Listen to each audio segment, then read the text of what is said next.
After a competitive year in the last Dota Pro Circuit, all the top teams will be fighting for the Aegis. Each team aims to win the International, immortalizing themselves in the game forever.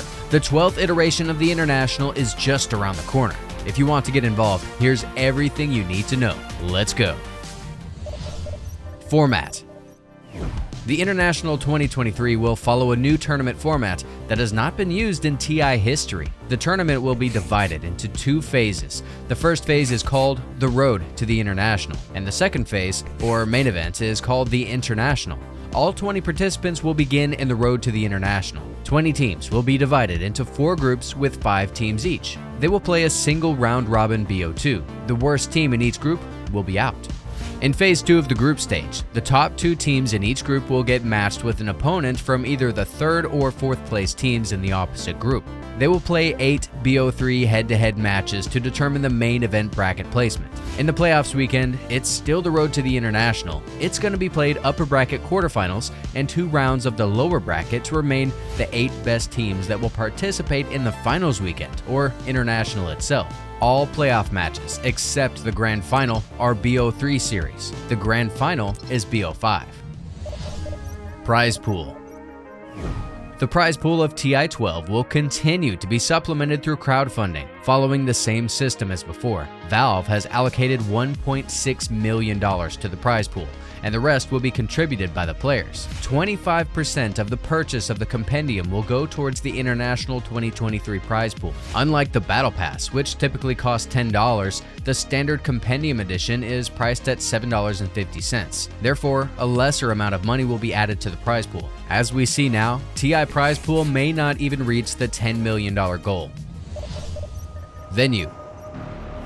The International 2023 returns to the United States after 6 years. The tournament will be held in Seattle and will have 2 halls. The Road to TI playoff weekend will take place at the Seattle Convention Center Summit, while the finals weekend will take place at the Climate Pledge Arena, where a new TI champion will be crowned. Seattle Convention Center Summit is a new building opening in January 2023. Its construction was delayed due to COVID-19, so the budget increased. As a result, the building cost almost $2 billion, according to Seattle Times. The only place in the building where it is possible to hold 2 cabins with teams and a place for the audience is the large hall on the top floor. The area of the hall is impressive, 5,400 square meters. With a standard layout like in a theater, it can accommodate about 6,000 people. Climate Arena is the former Key Arena, which hosted the International from 2014 to 2017. In 2018, the arena underwent renovations, leading Valve to relocate the tournament to Vancouver. In 2020, Amazon purchased Key Arena and renamed it to Climate Pledge Arena,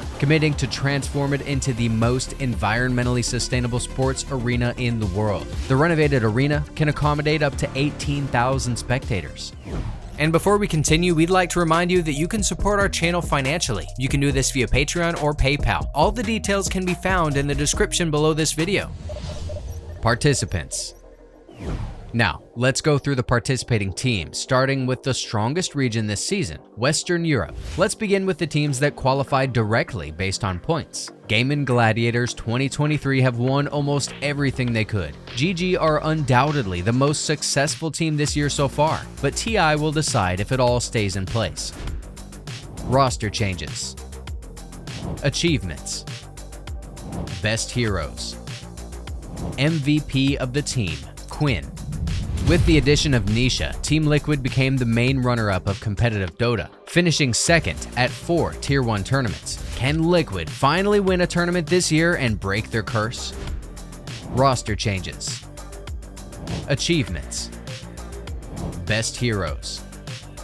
MVP of the team, Nisha. Last TI champion, Tundra Esports, faced some problems this year as Saksa went in and out due to health issues. In response, Tundra brought in 2-time TI winner Topson to play mid for them. Can this full list of TI winners repeat their wins? Roster changes. Achievements. Best heroes. MVP of the team, 33. This year, Western Europe had an additional 2 slots for regional qualifiers, and the winners were Entity and Quest. Entity had the misfortune of not making it to the toughest league, where despite having 4 slots for the majors, there were many more willing and deserving teams. In the regional qualifiers, the team went undefeated to secure a spot at TI, defeating Nigma, Secret, and Luna Galaxy. Roster changes. Achievements. Best heroes. MVP of the team, Watson. Quest, also known as Ooredoo Thunders, had a lot of non-in-game problems that made them even stronger. They could secure a direct invite for TI at Bali Major, but their sensational run finished too early. Quest qualified for TI on their second attempt through the regional qualifiers, defeating KZ Team, OG, Secret, and Luna Galaxy, losing only to Entity. Roster changes. Achievements. Best heroes. MVP of the team, TA2000. Let's move to the second strongest region in Dota 2, Eastern Europe. Firstly, teams with direct invites. Team Spirit, one of the best teams in the late game right now. Roster changes. Achievements. Best heroes. MVP of the team, Yotaro. The most overrated and overhyped team, BB, got their direct invite with big luck. Roster changes. Achievements. Best heroes. MVP of the team, Nightfall. 9 Pandas, also known as ex-Hellraisers. Roster changes. Achievements. Best heroes. MVP of the team, Kiyotaka.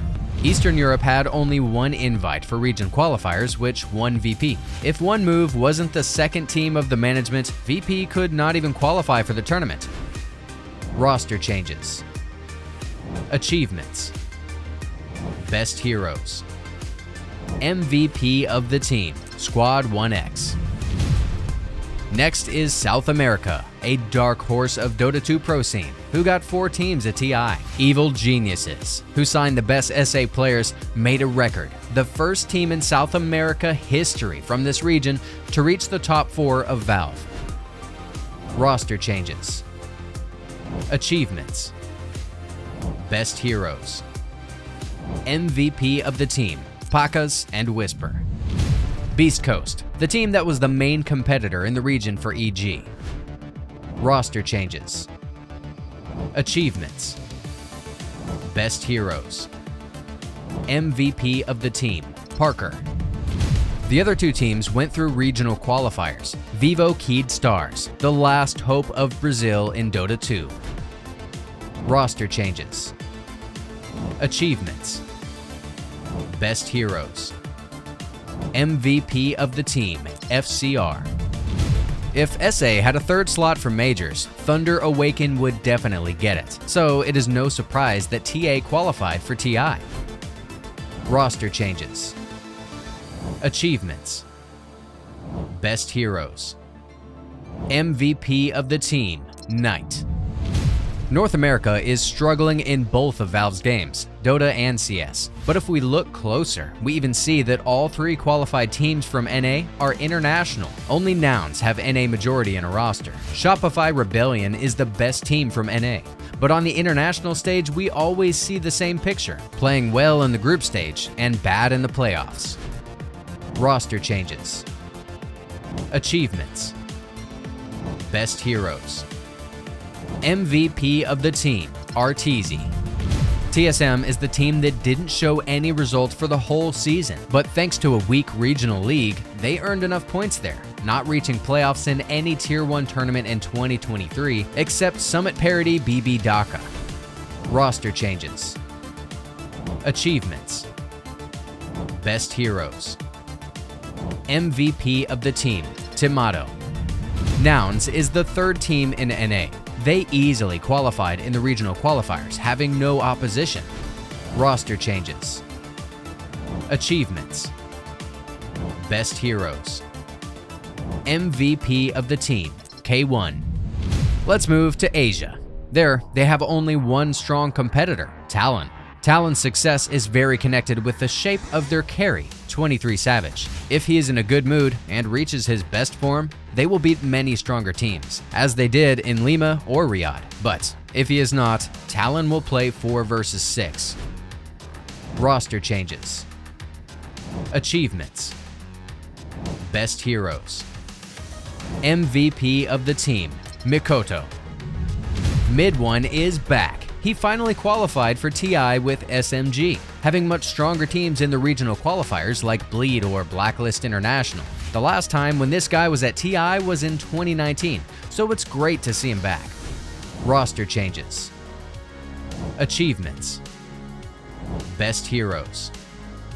MVP of the team, no one. And finally, China. Before the online era, this region was one of the strongest in Dota.